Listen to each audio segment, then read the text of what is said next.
नमस्कार दोस्तों, स्वागत है आप सभी का हमारे YouTube चैनल संकल्प सफलता पर। मैं वंदना पांडे आप सभी का हार्दिक स्वागत करती हूं और आज के इस वीडियो में मैं मोस्ट 30 क्वेश्चन हिंदी के लेकर के आई हूं, जो कि सभी एग्जाम के लिए बहुत महत्वपूर्ण हैं और इन क्वेश्चन से आपको बहुत ही लाभ मिलने वाला है, बहुत ही मदद मिलने वाली है। तो आज का पहला क्वेश्चन में स्टार्ट करते हैं बिना कोई टाइम गंवाए। हिंदी साहित्य का आधा इतिहास किसने लिखा है? सुमन राजे, गणपत चंद्र, हेमचंद्र, वसुंधरा, इनमें से किसने? और आपको चेक करने का भी टाइम मिलेगा। जितनी देर में मैं ऑप्शन पढ़ रही हूँ उतनी देर में आप जो है अपने क्वेश्चन के सही आंसर ऑप्शन को चुन सकते हैं। फिर उसके बाद में सही आंसर मैं बता दूंगी। तो हिंदी साहित्य का आधा इतिहास किसने लिखा है? वो है सुमन राजे। अगला प्रश्न है, हिंदी साहित्य का पहला इतिहास किसने लिखा है? गारसा दत्तासी, जॉर्ज ग्रियर्सन, रामचंद्र शुक्ल, हजारी प्रसाद द्विवेदी, इनमें से किसने लिखा है? तो सभी को पता होगा इसका आंसर सही है, गारसा दत्तासी।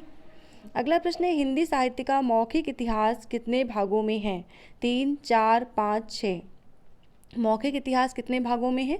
तो ये थोड़ा सा इम्पोर्टेंट क्वेश्चन हो जाता है और इतना सामान्य सा भी नहीं है, लेकिन आपको तैयार रखना है और हर पेपर के लिए आपको खुद को तैयार रखने के लिए ऐसे क्वेश्चंस को आपको प्रैक्टिस करनी ही चाहिए। तो इसके सही आंसर को मैं बताती हूँ, 4 खा नंबर। 4 भागों में मौखिक इतिहास विभाजित है। अगला है, आदिकाल का नाम वीर गाथा काल किसने रखा है? रामचंद्र शुक्ल, हजारी प्रसाद द्विवेदी, नगेंद्र, नामवर सिंह, किसने रखा है वीर गाथा काल? तो सही ऑप्शन आपका होगा रामचंद्र शुक्ल। अगला प्रश्न है, रीतिकाल को अंधकार काल किसने कहा है? त्रिलोचन, नागार्जुन, केदार, अरुण कमल, किसने कहा है? तो सही ऑप्शन होगा त्रिलोचन। अगला प्रश्न है, गोरखनाथ किसके शिष्य थे? मच्छंदरनाथ, जलंधरनाथ, सत्येंद्रनाथ, गोकर्णनाथ। तो गोरखनाथ किसके शिष्य थे? इसका सही ऑप्शन होगा मच्छंदरनाथ। अगला प्रश्न है, प्रबंध चिंतामणि किसकी रचना है? मेरुतुंग, मुनिजिन विजय, ललित सूरी, जन्मेजय, इनमें से किसकी रचना है प्रबंध चिंतामणि? तो ये है रचना मेरुतुंग की। अगला प्रश्न है, संध्या भाषा का आशय क्या है? प्रतीक भाषा, सायंकाल की भाषा, संधि की भाषा, टूटी फूटी भाषा। संध्या भाषा का अर्थ क्या है? तो इसका अर्थ है प्रतीक भाषा। और ये कौन बोलते थे? तो ये संतों की भाषा को संध्या भाषा कहा जाता है। अगला प्रश्न है, किस कृति को विद्यापति ने कहाड़ी कहा है? कीर्तिलता, कीर्ति पताका, पदावली, कोई नहीं। किस कृति को कहा है? तो ऑप्शन आपका सही होगा कीर्तिलता।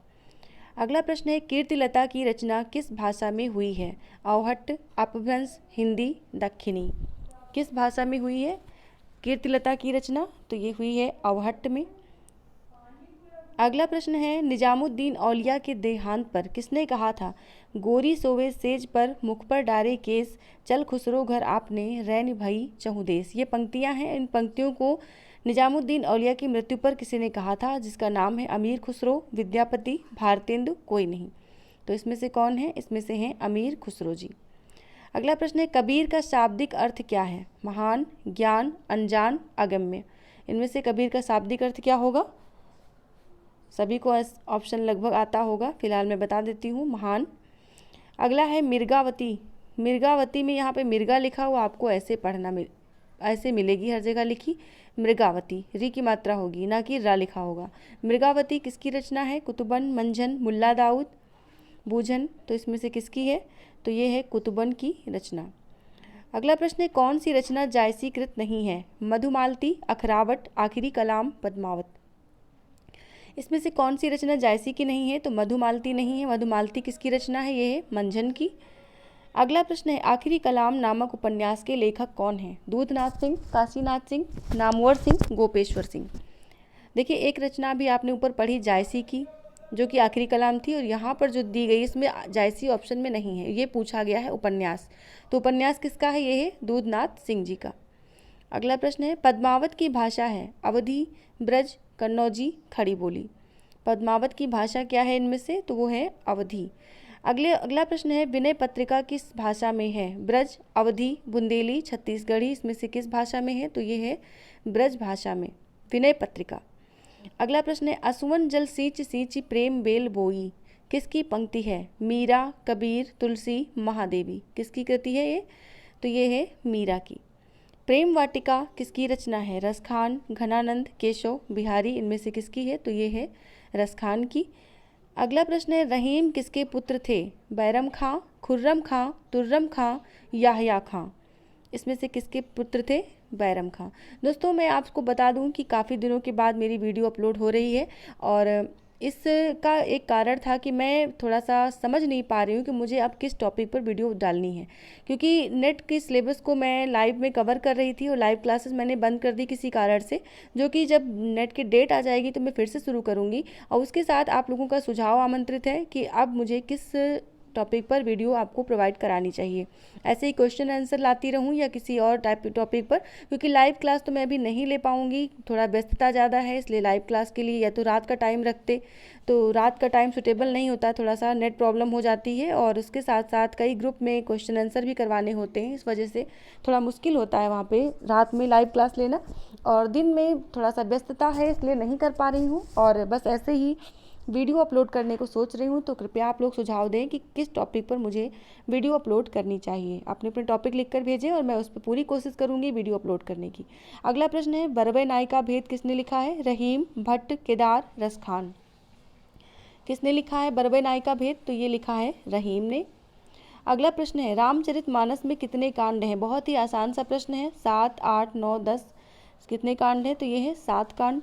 रामचरितमानस में वक्ता श्रोता युग्म कितने हैं? वक्ता श्रोता युग्म, ये क्वेश्चन बहुत महत्वपूर्ण है, इसको ध्यान से देखें।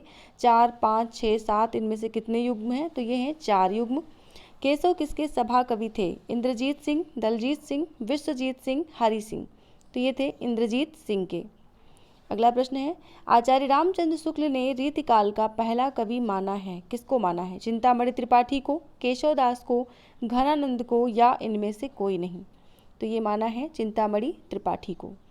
अगला प्रश्न है, बतरस लालच लाल की मुरली धरी लुकाई, सौह करे भौहन हंसे दैन कहे नट जाए। किसने लिखा है? बिहारी, केशव, पद्माकर, रसखान। ये किसकी रचना है? तो ये है बिहारी की, ये दोहा है बिहारी का, बिहारी सतसई से है। अगला प्रश्न है, सुजान नामक वेश्या से प्रेम करते थे? घनानंद, केशव, ठाकुर, बोधा। इसमें से कौन करते थे? तो ये थे घनानंद। अगला प्रश्न है, किस काल के कवियों का आदर्श वाक्य था? आगे के सुकवि रीझिए तो कविताई, नाही तो राधिका कन्हाई को सुमिरन को बहानो है। रीतिकाल, आधुनिक काल, आदिकाल, भक्तिकाल, इनमें से किसके जो है ये आदर्श वाक्य था किन कवियों का? तो ये थे रीतिकाल के कवि।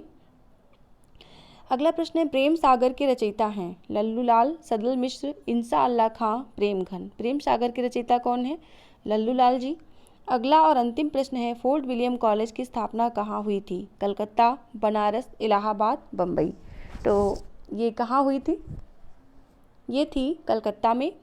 कलकत्ता में 1800 में, सन 1800 में जॉन गिलक्राइस्ट ने इसकी स्थापना करवाई थी, फोर्ट विलियम कॉलेज की, कलकत्ता में। तो इसी के साथ आज के हमारी 30 मोस्ट जो क्वेश्चन थे वो ख़त्म होते हैं। आगे भी मैं ऐसे क्वेश्चंस लेके आती रहूँगी और आप लोगों के सुझाव मैंने बीच वीडियो में बोल ही दिए हैं, जो भी होंगे ज़रूर दीजिएगा, आमंत्रित हैं। और उसके साथ ही मैं उस पर आगे की भूमिका बना करके वीडियो अपलोड करती रहूँगी, साथ में क्वेश्चन आंसर भी लाती रहूँगी। सभी को वीडियो देखने के लिए, पूरा वीडियो देखने के लिए धन्यवाद और बहुत बहुत आभार। ऐसे ही हमारी चैनल से जुड़ते रहें और जो लोग पहली बार देख रहे हैं उनसे रिक्वेस्ट है कि चैनल को सब्सक्राइब अवश्य कर लें, और जो लोग सब्सक्राइब कर चुके हैं उनसे भी रिक्वेस्ट है कि लाइक करना बिल्कुल ना भूलें और शेयर भी करें, ज़्यादा से ज़्यादा शेयर करें। धन्यवाद।